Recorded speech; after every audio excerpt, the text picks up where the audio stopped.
शुक्लां ब्रह्मविचारसार परमा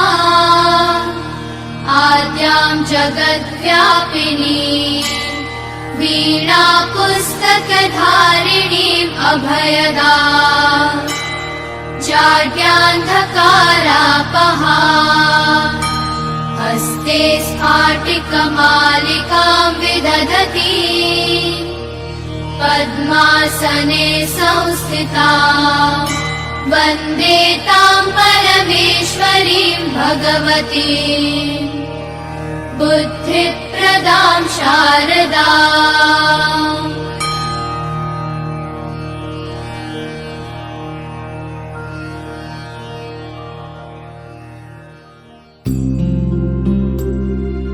या कुन्देन्दुतुषारहारधवला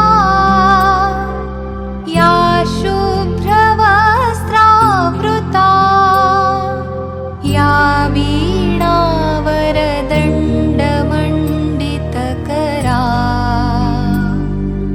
या श्वेतपद्मासना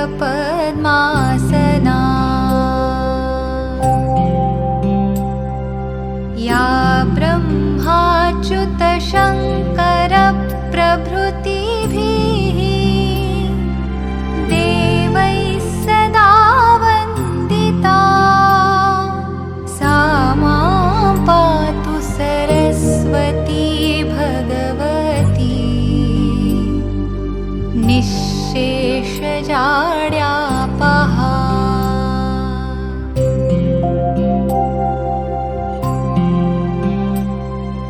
शुक्लां ब्रह्मविचारसार परमाम् आद्यां जगद्व्यापिनीं वीणा पुस्तकधारिणीम् अभयदा जाड्यान्धकारापहा हस्ते स्फाटिकमालिकां विदधतीं पद्मासने संस्थितां वन्दे तां परमेश्वरीं भगवतीं बुद्धिप्रदां शारदाम्।